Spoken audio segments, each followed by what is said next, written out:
Basketball Talk Pro. In our last session, we spoke briefly about what we call the spaces and the amount of scoring that is done in these particular times when there is no structure, and accounts for 70% of the scoring.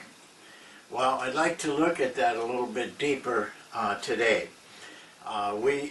As basketball coaches, we're all aware that of two elements of the game. One is half court and one is full court. It really is one of the few sports that have both full court and half court. But there's a third element in basketball that bonds with both of those elements and makes it one of the most powerful and important parts of playing. This is what we want to talk about, that third element. What do you do when a play breaks down? What do you do when you run a fast break and you don't get a shot? What do you do when you are in a position where you don't run any play at all? One of those situations is that is overlooked is you shoot and miss and you get your own offensive rebound, but you aren't able to get the shot off of it. So you throw it out. Most teams in this situation don't set up. They work from that situation on. Well, what do you do in all three of those situations? Well, you improvise. In one form or another, you're improvising. You're making things up as you go along. And how important is that? Well, I'm going to give you some numbers that'll show you how much you actually have to do that in a game.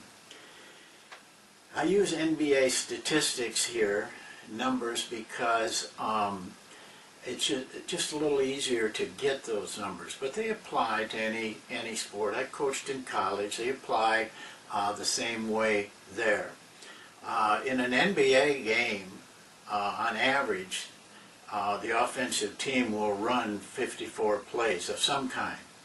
That's how they get the ball. 5 out of 7 possessions, types of possessions, are you get the ball out of bounds. And so you're playing against a set defense and you run set plays. How successful are they? Well, 23 of those 54 fail. They break down and don't get a shot. Fast breaks, 26 normally, and an average in an NBA game. How often do they score? Well, they fail 19 times. Again, a situation where they don't set up afterwards. And there are 14 times in a game, on average, that the offensive team doesn't run a play. They just go on their own. So this is a total of 56 times in a game that you are forced to improvise. That's the third element. And as I said, it bonds with both full court and half court. It happens all the time. This is nothing new. We know that. As coaches, we know that plays break down. We know that at that time you just have to go on your own. And there's a reason for that. You don't have time to set up. Let's go through the time involved. When a play breaks down normally, you have about 12 seconds left. It takes about 4 to 5 seconds to get the ball to the half court, and then about 8 seconds to run the play. And if it doesn't score, or doesn't get a shot, or turn the ball over, that leaves about 11-12 seconds that they don't have time to set up, so they must play on their own. They must improvise. The fast break is a little bit more time. Usually most fast breaks are going to succeed, if they succeed, in about 4 or 5 seconds. If at this point the team does not get a shot, then they go on their own. So they'll have about 18 seconds. In a no-play situation, it could be as much as 24 seconds. Because if the rebound throws the ball out, like on an offensive rebound, you got the whole clock because it's already hit the rim once. So this comes up with 56 times, a major portion of the game that you're forced to improvise. Now I was an advanced scout for Dallas. I did 93 games one year, and I kept track of every play on every game, the team I was scouting. And it made me wonder why the team on offense, the plays weren't that effective, but what they were doing afterwards was very effective. I began to ask questions. You know, there was a lot of coaches on the bench with me, guys that had coached a long time. I would ask them, you know, why do you think that is? And almost everybody answered the same way, that these are NBA players. They have great ability and they can create. That may be true, but it didn't quite come home to me.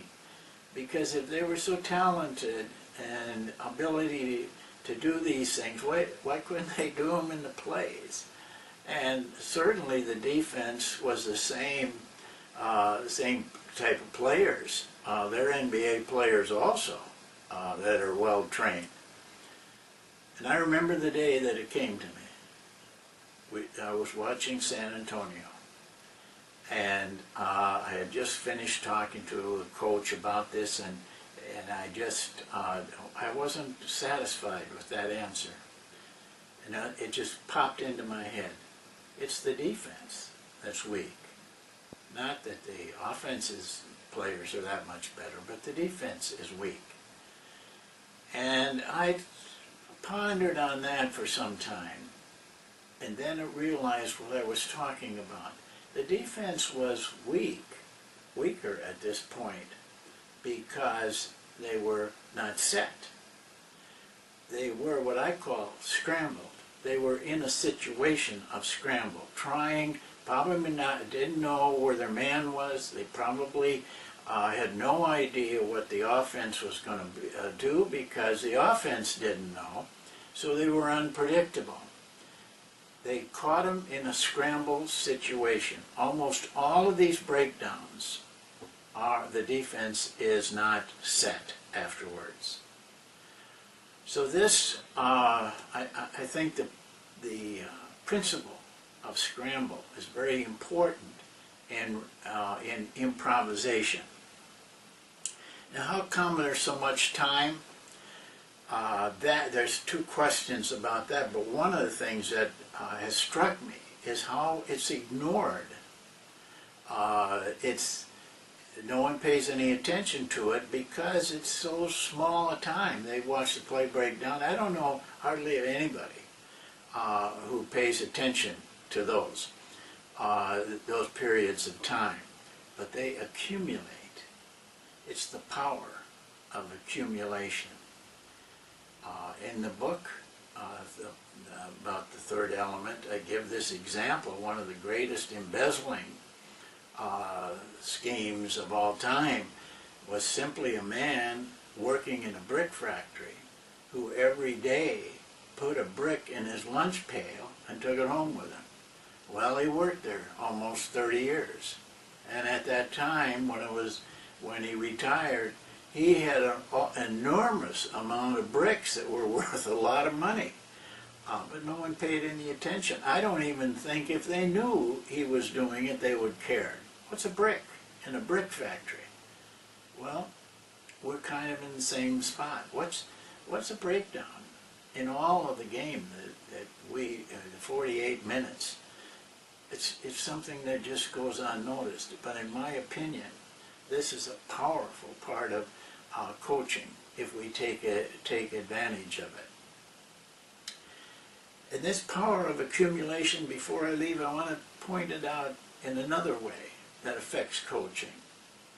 I want to give you a situation where I think you can gain more knowledge in coaching with very little time. Set your alarm 15 minutes early every day and use that 15 minutes. In our day, it's very easy to get DVDs of films, games, and sit down with a piece of paper and for 15 minutes draw one of the team's plays. And as you get better at that, then start keeping track of those plays. You know, how many times did they run it? How many times did they score? And how many points did they score? Now, if you take that 15 minutes over a year and do that religiously, I will guarantee you that you have more basketball knowledge than you ever get from, I don't care how many clinics you go to or how many books you read. You will find at the end of that year that you are aware of things that you never ever thought about. You should be able to spend 15 minutes a day on your profession, in my mind. Well, that's it for today. We talk about the third element, and as we go along, we will talk much more about it because it's a very important part of the game. Have a very good day. I hope that you're with your team, practicing or working out, and maybe we can show you some things that will help you.